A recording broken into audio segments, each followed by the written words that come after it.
Ladies and, judging by my analytics, statistically far more probably gentlemen, welcome back to another episode of Shaky Chess.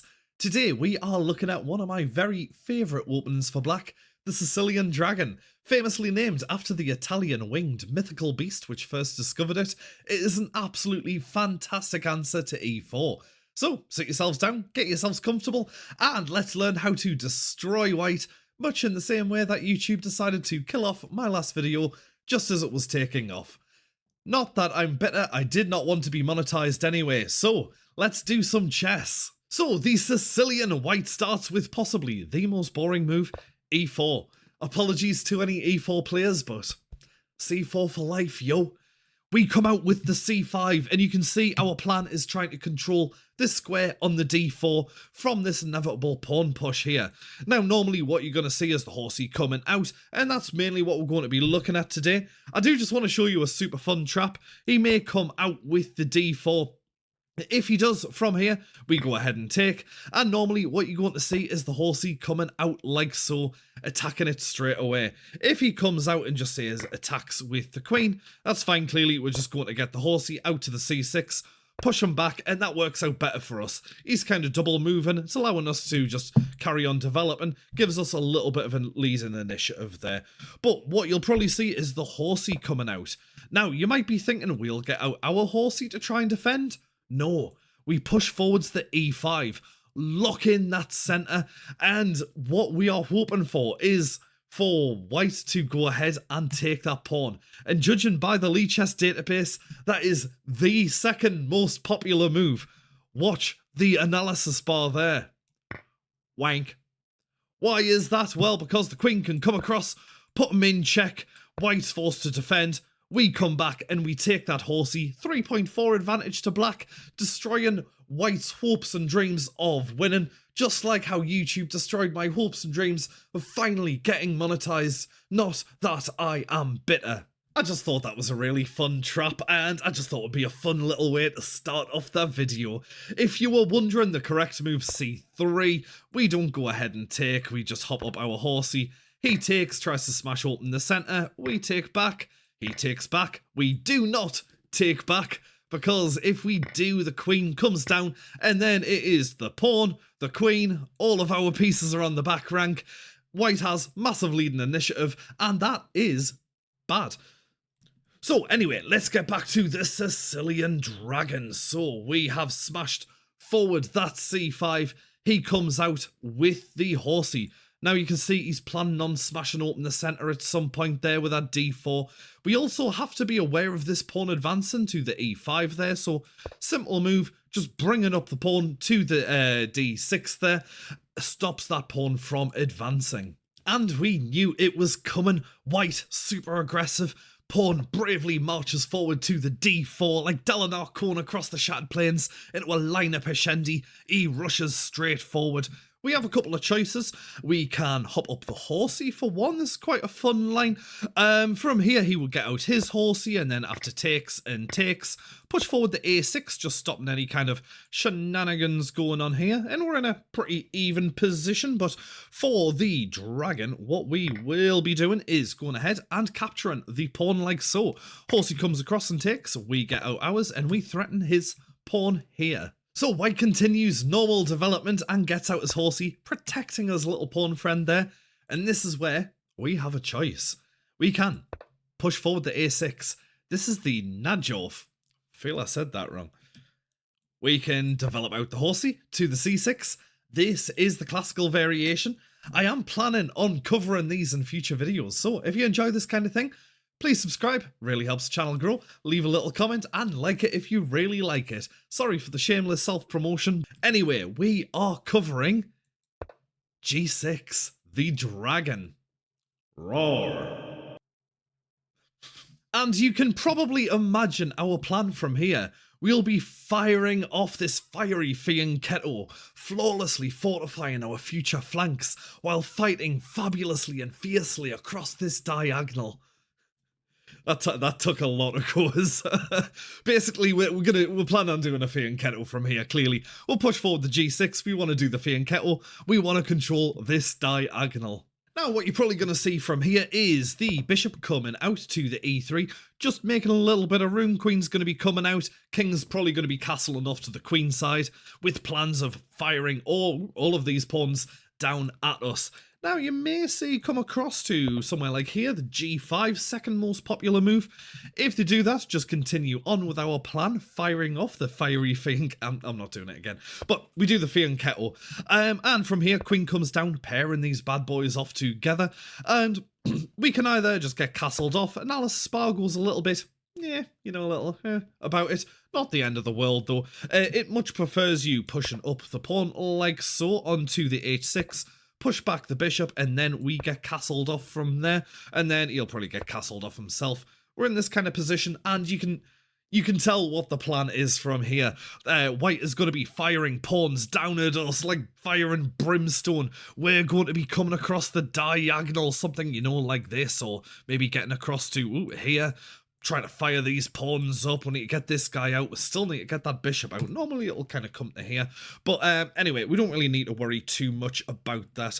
One thing in this position, let's just say we get castled off. If he does come down with something like this, don't worry about it. It's not the end of the world. You can actually just go ahead and take, and then queen comes down. It's a bit scary having the queen there, but look at analysis bar. It's fine. 0.0. Nothing to worry about at all.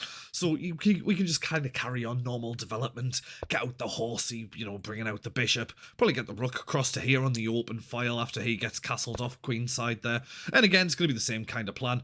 Fire and brimstone, diagonal. Oh, not as diagonally now, but, you know, we'll be, you know, doing all kinds of shenanigans like this. I've just made the board a total mess here, but hopefully you understand what I'm on about here. Hey, my camera's working again. That's good. Right, so the bishop comes out to the e3 here. Now, we just continue on with our plan, get the fianchettoed, and what white should do is this f3. This f3, super important. If they don't do the f3, let's just say they bring out the queen first. Very common move, very popular move. Planning on, you know, coming down like so. This bishop is a strong bishop, real strong, and we want rid of that second strongest piece, really, apart from the queen. This bishop can do a lot of damage along the diagonals here. You know, like, let's just say the horsey is out the way, it can come across this way, it can come down this way. It's going to be a right pain in our bum later on. This f3 stops the horsey from hopping up. If they don't do it, hop up your horsey, threaten that bishop.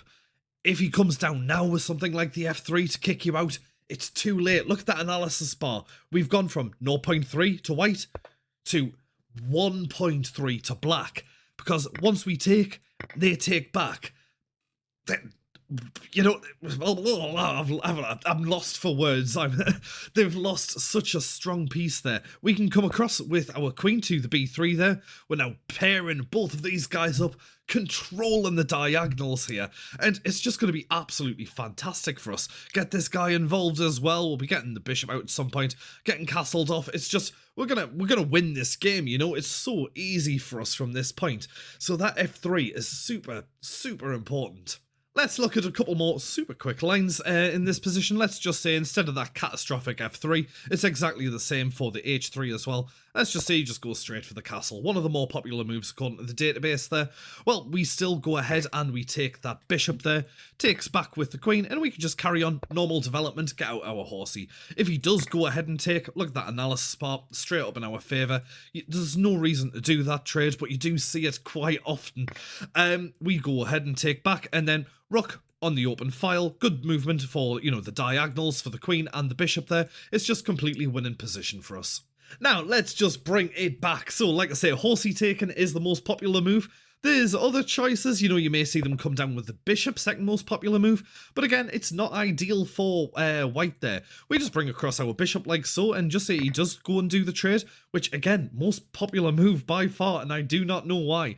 We just take back with the pawn, force the bishop out of the way, really should be coming to somewhere like here, the c4, so that way it's still somewhat active there. You do see it sometimes come back to here on the a4, and you can see analysis bars just drop back because it's not doing anything there, so really should be coming across to the c4 there, but now we have this nice open file. We bring across our queen, offer up a queen trade, and hope that they go ahead and take, really. We take back, and then we have the rook on the open file. These pawns are going to storm forwards. We're just going to have a better time.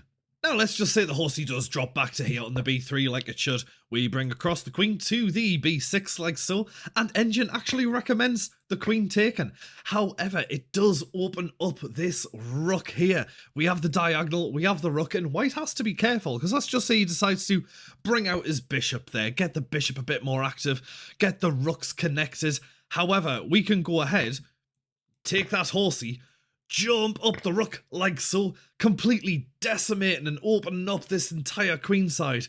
Right, so that is the importance of that f3. From here, all we're going to do, continue normal development, you know, castle off to safety. He'll probably bring the queen down now. So f3 first, then the queen to the d2. Ever so important if you're playing against the Sicilian. And from here, we continue on, get our horsey out, and you'll, from here, yeah, gonna see one or two moves. Most common, you're gonna see the queenside castle. You may see the g4 come down. So for the queenside castle, what we're going to do is d5. And this is where things get a little bit capture crazy. So buckle up, buckaroos. Pawn takes pawn. Horsey takes pawn. Horsey takes horsey. Queen takes horsey. Other horsey takes other horsey. And then queen takes horsey. Queen takes horsey. Very important. Queen does not take queen. Most common move in the Lee chess database. Again, queen takes queen.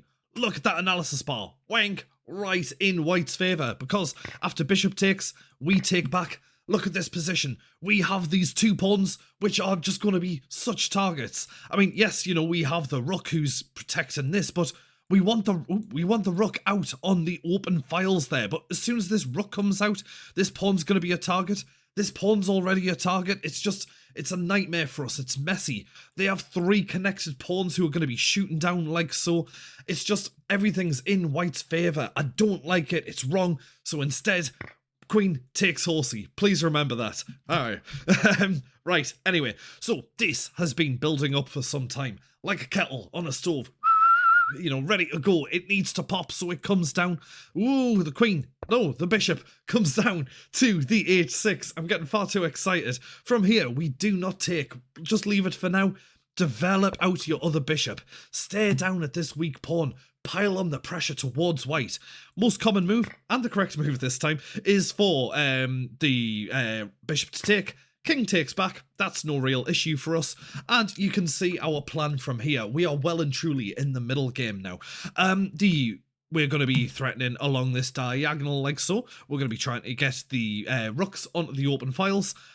Now, ideally, you know, it'd be great to be able to push these pawns down. We're not going to have time. These pawns are going to get to us before our pawns get to them. We're going to be playing like this. This is our kind of plan. If we can somehow, you know, like get our queen, you know, back there to try and like take these out, that would be wonderful. But yeah, this is kind of our main plan from here. And to be honest, you're probably going to see something like that. Bring across this, you know, kind of go for the pin. These are our plans.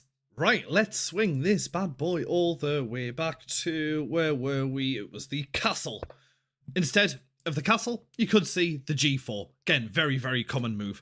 From here, this can be quite a complex line. I do enjoy it though. Bring out your bishop to here onto the e6. Now, horsey will go ahead and take. We take back with the pawn. Yes, it's kind of weakened off our king side, and we do have all of this kind of raining down on us, but we do have this open. This pawn is now a target, so we shoot across. Oopsie daisy. Once he gets castled off, we shoot across our horsey to here, targeting this pawn. He's going to try and protect it with his bishop. So from here, let's just shimmy the queen across to here, get it on the nice open file on the c8 there, and he comes down, as Slayer would say, raining blood all down on us, but we do not have to worry. We are the Sicilian Dragon. Roar. We have our own plans. Now, this horsey isn't really doing too much here. We can just hop the horsey around, just reroute it around, because we do have a plan, and you'll see that in a second. Pawn comes down again, threatening all kinds of shenanigans. Don't take, you know, there's no reason to take and just open up this king side. There's no benefit to it whatsoever. Leave it there for now. We have this, let's take that pawn. Take the pawn, threaten the queen. Now if he just goes ahead and takes with his bishop, we take back with our rook, and then happy days, you know? He had 3 pawns raining down, now he only has the 2, and we have a rook behind enemy lines, the sneaky little thing. And that's pretty good for us. There is a very, very fun line though. So instead of taking like so, what you can do is hop down the horsey to here on the d5. You didn't see that coming, did you? Now, what happens is, we take the queen, he jumps down with that fork, threatening us like so. Now, be careful with the king. Don't back it into a corner. It's like baby. No one puts baby in the corner. Move it across to here, because, you know, we have all of this still coming down. It's just going to be super uncomfortable. Move it up to here, to the f7. It can jump out of the way, obviously, when he comes across and takes. If he does come across with something like that at some point, we can just hop out the way. So, with our a-rook, we can go and take that, and then he can take with his king. We are left in this position. We are well and truly in the middle game now. This is like, what, move 18? You can see our plans. This is wild, kind of very tricky situation. Now you can see by analysis bar, it's very even. It's fun position though. Like, look, we're staring down at this pawn, he's staring down at this pawn, we've got this staring down like this. This horsey's probably going to want to jump across to here at some point. Lovely outpost, nothing's kicking it out the way for now. But yeah, we're in a pretty good position. Like I say, if he does come across with something like this, just move your king across. It's quite happy there, don't worry about it. But yeah, enjoy. It's a very fun, very open, wild kind of position. Things can get pretty crazy. So yeah, look, the main kind of setup that we are looking for the fianchettoed, castle off to the kingside. This horsey will be coming up to here on the c6 there. This bishop will be coming across to here on the d7, and the queen will probably be looking at coming somewhere like this on the b6. That's the kind of ideal setup that we're looking for. So I hope you enjoyed it. I really enjoyed making it. I love the Sicilian, you know, there's just so many weird, wonderful, wacky lines that you can end up in.